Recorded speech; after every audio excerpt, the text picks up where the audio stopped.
Om Namo Bhagavate Vasudevaya.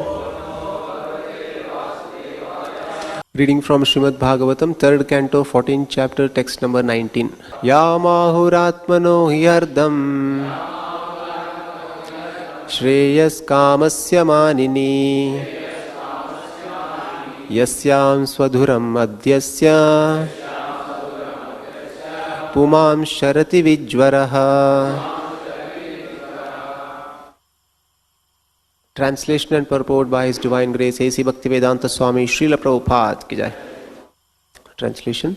O respectful one, a wife is so helpful that she is called the better half of a man's body because of her sharing in all auspicious activities. A man can move without anxiety, entrusting all responsibilities to his wife. Purport by Srila Prabhupada. By the Vedic injunction, the wife is accepted as the better half of a man's body because she is supposed to be responsible for discharging half of the duties of the husband. A family man has a responsibility to perform 5 kinds of sacrifices called Pancha Yajna in order to get relief from all kinds of unavoidable sinful reaction incurred in the course of his affairs. When a man becomes qualitatively like the cats and dogs, he forgets his duties in cultivating spiritual values, and thus he accepts his wife as a sense gratificatory agency. When the wife is accepted as a sense gratificatory agency, personal beauty is the main consideration, and as soon as there is a break in personal sense gratification, there is disruption or divorce. But when husband and wife aim at spiritual advancement by mutual cooperation, there is no consideration of personal beauty or the disruption of so-called love. In the material world, there is no question of love.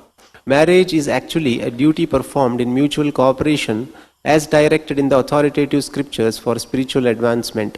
Therefore, marriage is essential in order to avoid the life of cats and dogs who are not meant for spiritual enlightenment. Thus ends the Bhaktivedanta purport. So further, Kashyapa Muni is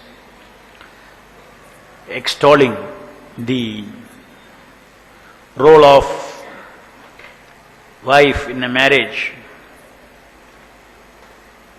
because of her sharing the responsibilities of the man. Because she shares responsibility, she also shares all the auspicious results of such activities also. So, here it is said that he is called the better half of man's body. So, in one sense, in a grahastha ashrama, ideally speaking, it's like one body. In other words, one body having common objective. So, one half does one thing, the other half does the other thing. As it is explained here, the ideal family man is supposed to be engaged in 5 kinds of sacrifices every day. So, all the preparation, right from the morning, the wife is busy preparing all the ingredients, setting everything right, and the husband comes, he does the fire sacrifice, the wife cooks for the offering, etc. All these things, if you see, that this is a way of civilized life for progressing in spiritual life. That is the objective of the grahastha ashrama. So grahastha ashrama, when this higher ideal is not there in the minds of the partners, then it becomes only sense gratificatory exercise. Each is seeing the other as an object of sense gratification. Sense gratification does not necessarily mean only sense. Sense gratification, senses, that we have got several senses. We have got our gross senses, then mind is also a sense, intelligence is also a sense. So, gratifying each other, even false ego is also having its own gratification. So, if you look at it like that, if the higher ideal is not there, what is the higher ideal? That is very clear.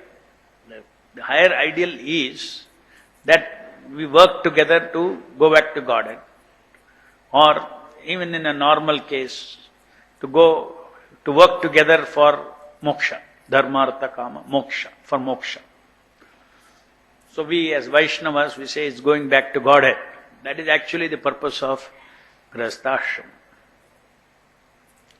By the way, the focus of grihasthashram is not sense gratification. By the way, sense gratification is there, which is unique kind of sense gratification is there in grihasthashrama between man and woman.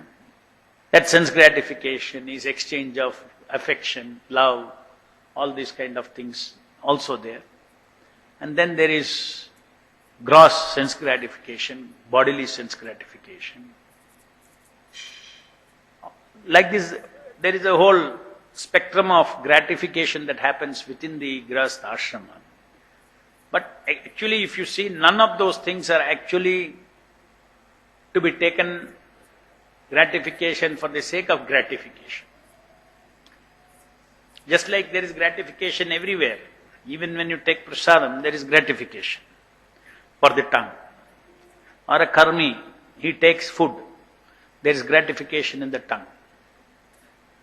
It is designed like that. So, nature has designed life in such a way, Krishna has designed life in such a way, that for the life to go on, there are certain gratifications. And that is tied up with those senses. If you look at it, if you look at the tongue, tongue, the main purpose is to enjoy. That is actually wrong perspective. There is enjoyment kept in the tongue so that you will eat in the design. Because you will eat, your life is sustained. Similarly, in sex, there is gratification incorporated in it. Different types. Gratification incorporated. Just like in tongue it is incorporated for the sake of survival. Same way, this is designed in the certain gratifications in grihastha ashrama. It is designed so that procreation happens. So the idea is, everything has a role to play according to the designer. So sense gratification is not sin, materially also. If it is done according to the design of the Creator.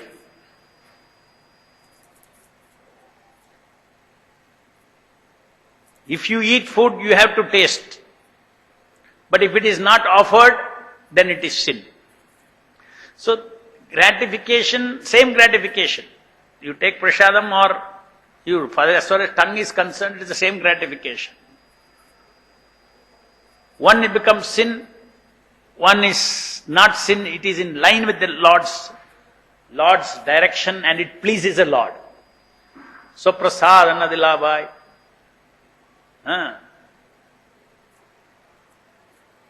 Four types of prasadam. Why there to describe four types? That means four types of enjoyment. There is nothing wrong in it. Chaturvida, see, Bhagavat Prasadam. That's it, no? Yeah, Chaturvida, Bhagavat Prasadam. Four types, juicy, tasty, etc., etc.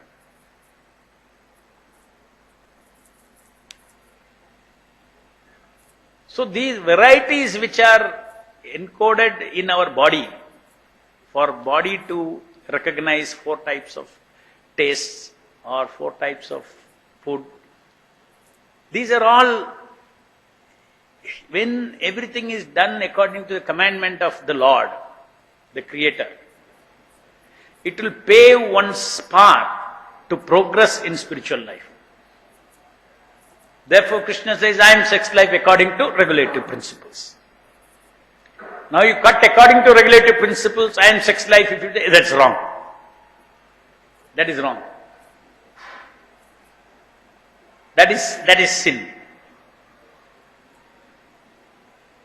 So, whether something is spiritual or not spiritual, whether it is permitted or not permitted, you cannot analyze it based on the gratification alone.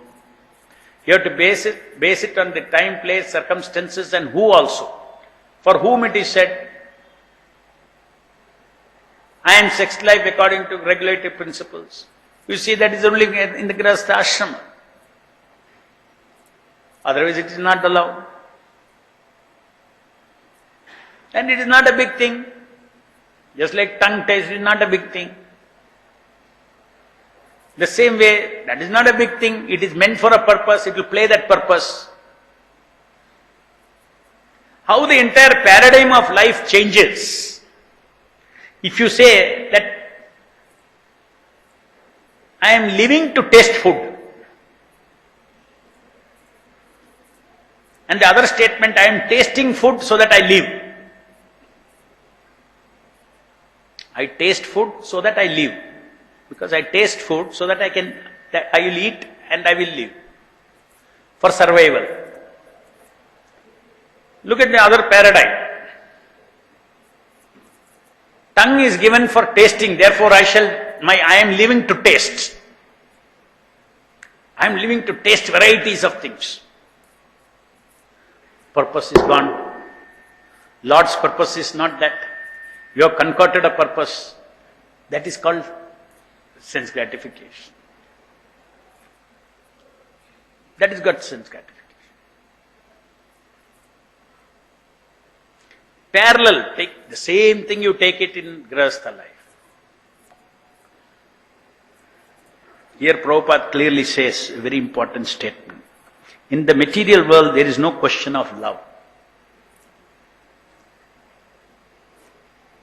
With respect to marriage, he is saying. Next sentence he is saying, marriage is actually a duty performed in mutual cooperation as directed by authoritative scriptures for spiritual advancement.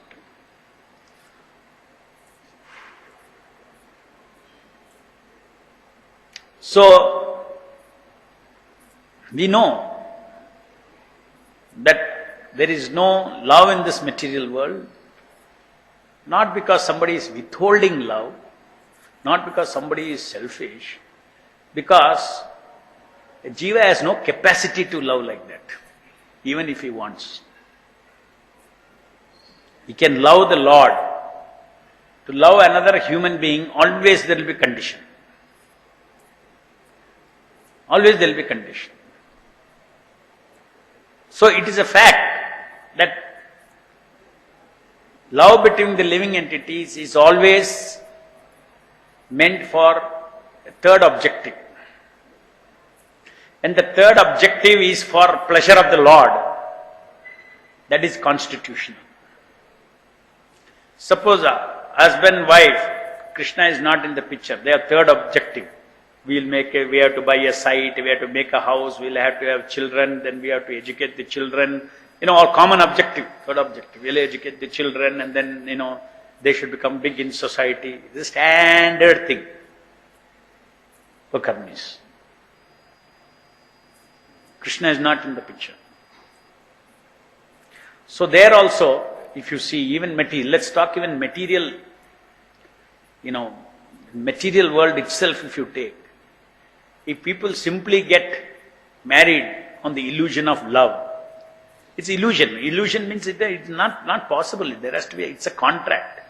You're thinking it is love, but actually it's a contract. You give me, I give you, it's an exchange. A civilized way of exchanging is marriage.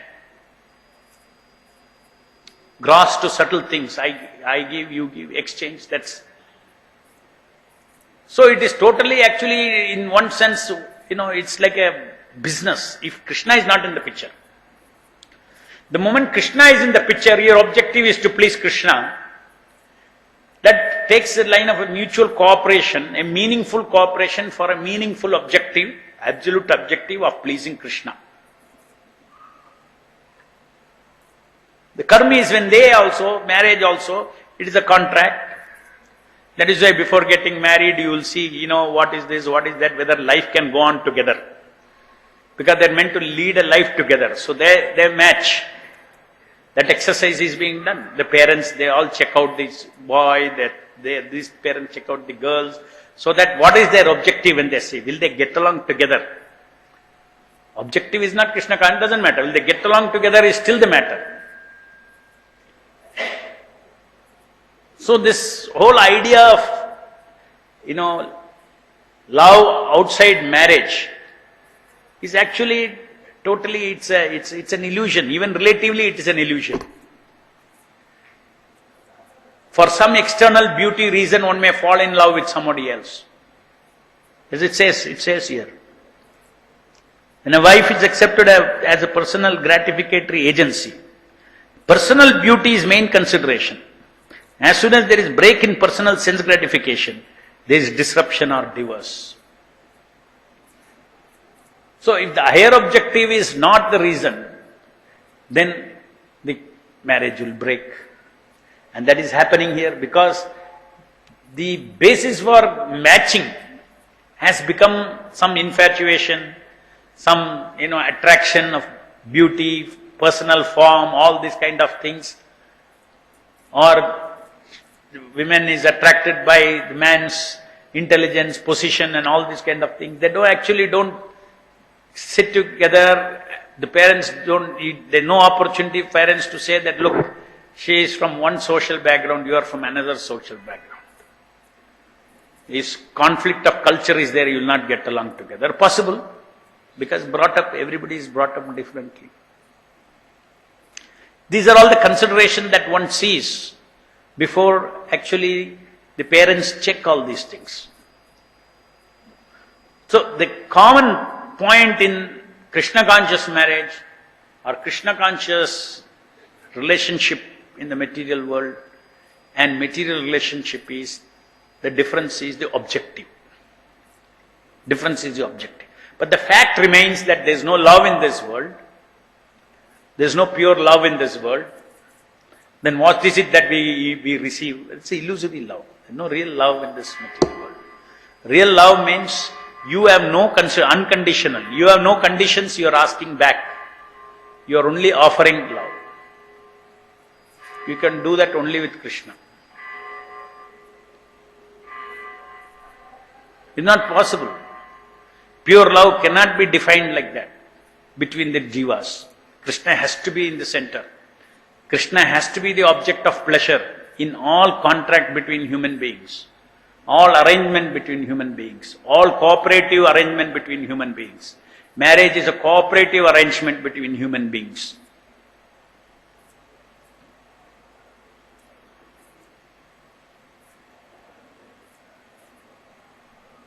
So, in the modern minds are brought up in a different culture, and westernization in India is also sweeping so much that culture also comes into our youngsters, and the values of our youngsters are also changing.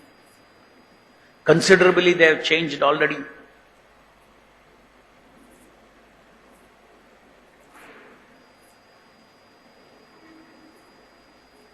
Naturally, if you leave it to the youngster, who does not know the realities of life, the parents know the realities of the life, youngsters don't know the realities of life.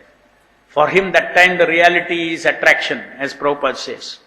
He is assessing everything, that whether there will be a good exchange of sense gratification. That's all he will assess. You cannot blame him, because that is his age or that is her age. So when youngsters get into wedlock together, it may, by luck something may survive. But otherwise you will see that the original purpose, when it is defeated, when the minds don't get along together, they separate. Now Vedic tradition, whatever it is, they stay together. There is tolerance, because the starting point was not that. Starting point is whether I get together, once parents have chosen, whether I get along together or not. I have to stay together for this purpose of liberation, for the purpose of executing the duties as a human being. By mutual cooperation, I can go back to Godhead. That is the actual idea of marriage, as Prabhupada is saying. So all these illusions about love and all it's there, but it's all conditional. One should understand that it is, I give love. If the other person stops giving love, you will stop giving love. That is why it's not called love. If one partner starts giving attention, stops giving love, all this kind of affection, all these things, the other person will not continue. That other person also will stop. This is conditional. Or the other person will complain and then, so it's very clearly it is an exchange. It goes in the name of love, subtle body needs, gross body needs are there, subtle body needs are there. Ultimately you see it is exchange of needs because the soul is not the body. If you demand love from someone, doesn't mean that your soul is asking that. No. Another body, another part of your body is your subtle body, another part of your body is mind. Mind is the emotional body. The emotional body is, you're not giving what I need for my emotional body.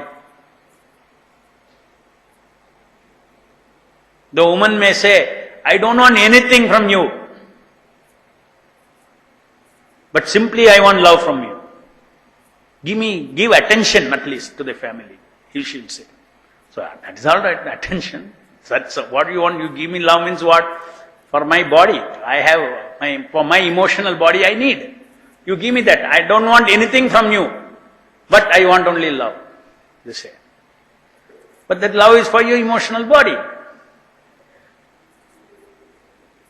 So unless one is above the bodily concept of life and Krishna is the goal of life, we have to admit the fact that there are certain things which are favorable in devotion service. We need to eat, we need to sleep, we need to defend, we need all these things. Similarly, subtle body needs something. So all these things are mutually arranged for mutual cooperative exchange, and then that is the purpose of. No, there is no esoteric purpose in married life, according to Vedic thing. It is known that ultimately husband has to split, wife has to split, the soul has to go away, and soul has to go back to. They came into a body and they traveled together. At the end of the journey, one has helped each other for a common objective, which is a fruit for both of them, and they split. This is marriage. We have the realistic thing, realistic understanding.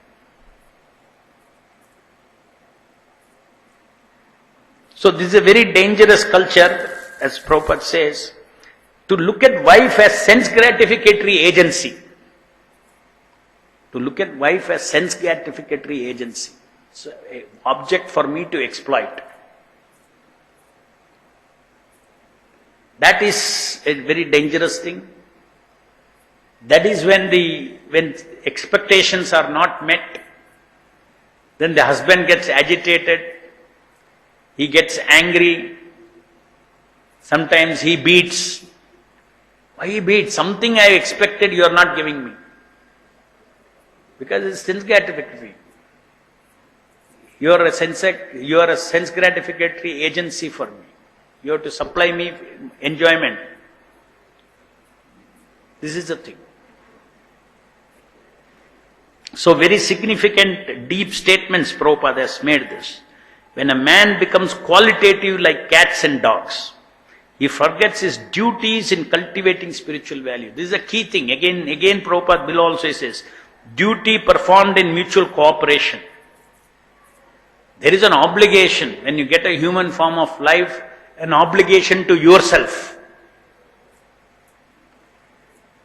Not to anybody, to yourself, not to God also, to yourself. With great difficulty one gets a human form of life. One has obligation to oneself. What is the obligation to oneself? For its own welfare, for one's own welfare. Everybody is given free will in this material world. So you have to feel an obligation to your own self, to yourself. Yes, I have to advance in spiritual life. How do I do it? Similarly, the other partner feels obligated to her own self to fulfill the objective of human life. There is an objective. If I am born as a human being, I have a responsibility to myself. Otherwise, what is the meaning of responsibility to myself? That I don't destroy myself. I don't do something which is not for my welfare, not for my good, not for my eternal good. So that's a sense of responsibility. Self, you have a responsibility to yourself. Many times we say, okay, I have a responsibility to somebody else. I have a responsibility to somebody else. When you say responsibility to somebody else, then that person's desire is coming in.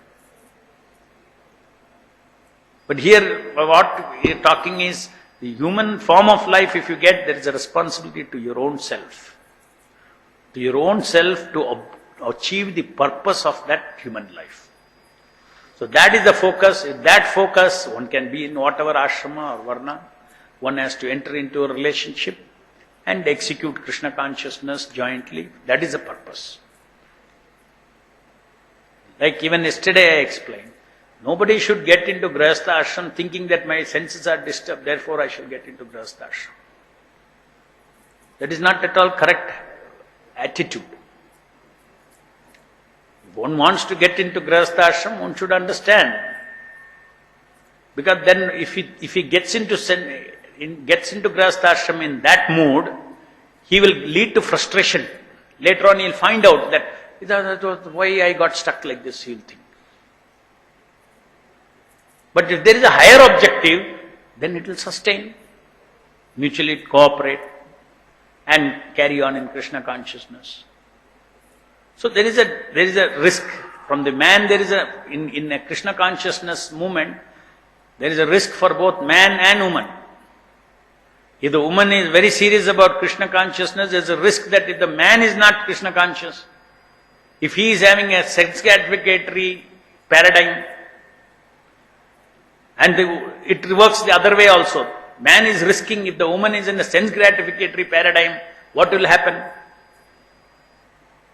If the primary paradigm, sense gratification is there in life, I explained that, it has a role, but it is not primary. Just like, let's say, so many of us are living together, right? Cooperating. Why? For a common objective. We all want to go back to Godhead. Sense gratificatory is not the reason for International Society for Krishna Consciousness. Right? Ashram, so many of us are living in the ashram. The purpose is not sense gratification. Their objective is there. Reduce that to two. One and one opposite sex. That is, male and female together. Therefore it is called Grihastha Ashrama. Alright, instead of staying in Brahmacharya Ashram, you stay in a Grihastha Ashram. Your objective doesn't change.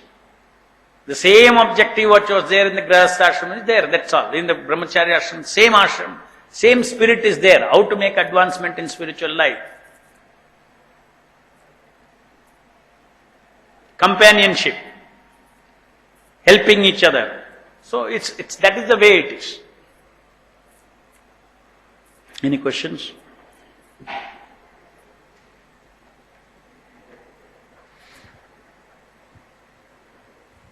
Hare Krishna Prabhu. In marriage, a man and woman comes together, but after some time they have to part away. It means they go to spiritual world, they are different.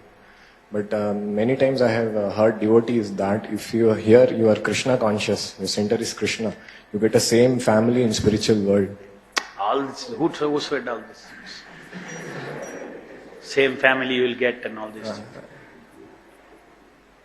Every family will be trying to, we don't want same family. You have lived with the same family, enough of it you have had. That is why you want to go back to Godhead. You want to go to Vaikuntha, be anxiety free, without all this entanglement. See, emotional attachments between living entities are not always comfortable. There is a sense of possessiveness.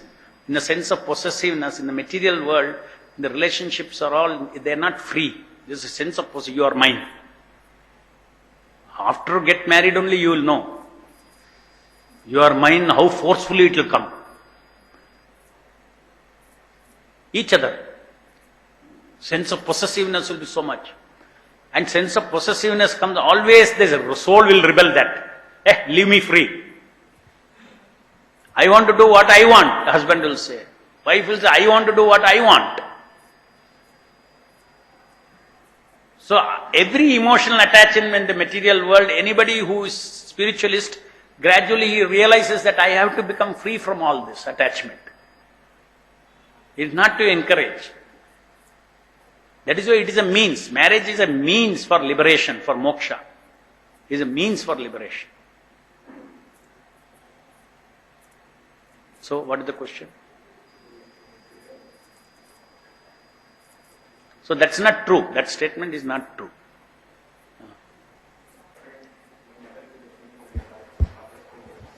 Where is it said? Where is it said? Which many? I don't hear any devotees in Krishna conscious movement saying that, because it's not there anywhere. Prabhupada doesn't say that. The same family will go. It is not. It is a necessary. It's a first you have to understand graham andakupam. You don't want andakupam to go to the spiritual world. Dark well it is called. So how can you go to the spiritual world in the dark well? It may be a dark well in terms of from Sattva-guna to Rajaguna. When Sattva-guna is also called dark well. Every way it is a kind of good or bad, you'll see it is spiritually unpleasant, ultimately. Possessiveness is unpleasant. My family, my this thing is un-Krishna conscious. Vasudeva Kutumbam, there's only one family, Krishna. We are all amshas of Krishna, we are part of Krishna. That family we are trying to go. This family spirit transforms to that family, one family. And one father who is unlimited, who can have unlimited children. And he has got the capacity to maintain unlimited. He has got the capacity to give love to unlimited. Not only there, even now, that unlimited father is in your heart. Every jiva's heart to give personal attention to satisfy your perverted desires in this material world. Such is the love of that father. That family we want to go back. We want to go back to Godhead. Any other question? Jai Grandharaj Srimad Bhagavatam ki jai. Jagat Guru Srila Prabhupada ki jai.